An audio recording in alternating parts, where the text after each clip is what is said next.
Now I've got the first coat on, and I'm going to show you some tricks for doing these windows, and these are very old windows from the 1950s. There's not a lot I can do with them as far as insulating them, because this is what they had back then, was glass. But what I can show you is, this is a painting knife right here. And you can see the blade on it. See if I can get a good background. What the hell are you looking at? What are you doing down there? Yes, you. Here, come on, cat. Here. You know how to use it. Uh-huh. Yeah. You're just a little Miss Innocent, aren't you? Now, we use a painting knife instead of like a box knife, so that you can get into, see, like if you look up here, this has got some glazing right here. It's not glazing. Well, it is a little bit of glazing, but this black stuff right here is mold. And when you take your knife right here, and the knife will bend, which is nice. So we cut down this way against the glass, right here.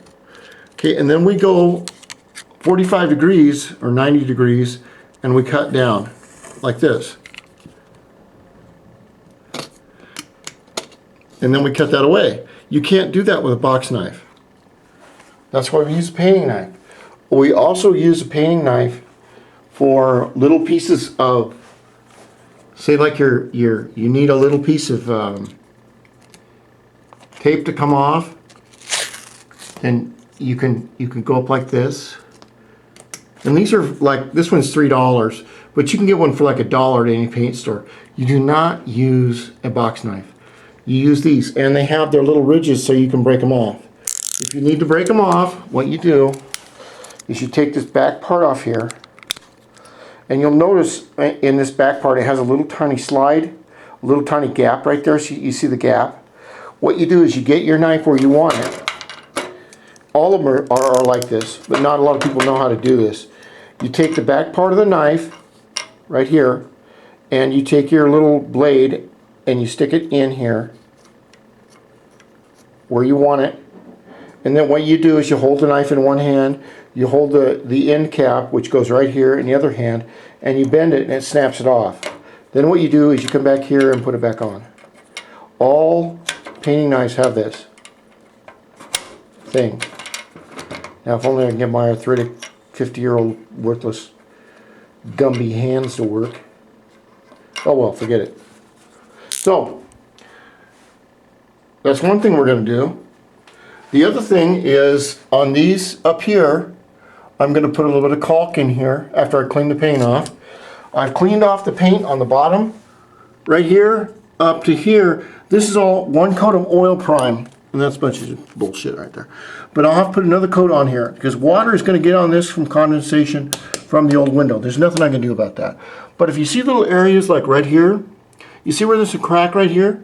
Now, even if there's no crack, what you do is, I've done it right here. I've run a bead of caulk right here, all the way to here. And I also will run a bead of caulk all the way from here, all the way across.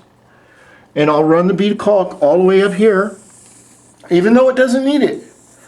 Okay, I'll run the bead of caulk, because what I can do is I make a little furrow with that caulk, and it's more rounded. And when I go to paint it, then the paint looks all like it's dipped in paint. Now up here I want to show you. Now you don't see that rip up there anymore, the bad spots, because I put some more caulk up there and I'm letting it dry, and when I do my final coat, you don't see any black specks. Remember, when this house was built in 1955, they didn't have caulk. And what I have done is caulked all around these edges, all around these support beams where little bugs used to get in.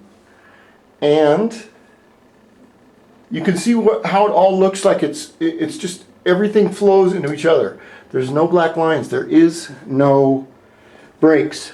And one reason, and I can't show you this right now to do this, is if you take and fill in these areas right here, what you're doing is you're sealing the wall in better for heat, cold, and bugs.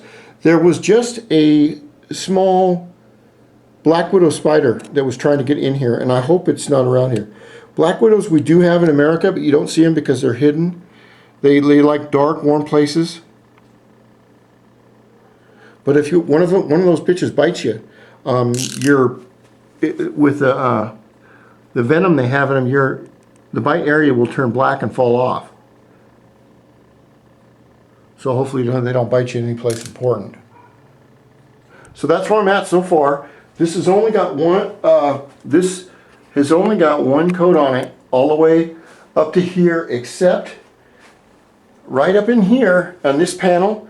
This panel from that line right there all the way to the wall has been double coated. Now you can't tell that much because it all looks white, but when the entire wall is done, it will look like one sheet of pure white, and there won't be any gaps or holes or any kind of little rips like this. It'll all just look like the whole house is dipped in paint. Now these are some of the tips that I'm going to show you. And also I will show you how to, if you're going to paint your ceiling another color.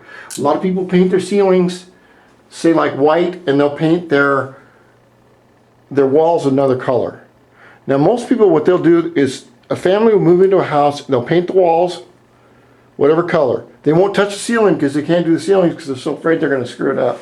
The next family moves in, does the same thing. So what you have is a 30-year-old white ceiling that looks like shit and 6 or 7 coats of paint on the wall. I'm going to show you how to do all that so it's easy the way we professionals do it. But remember that to me right now this is art. So I know exactly what this is going to look like when it gets done. I'm just working my steps to get it done. I'm tired of people telling me rules. You have to do it this way. No, I don't. I'm 50 years old. I really don't give a fuck anymore, and I'm going to do it my way.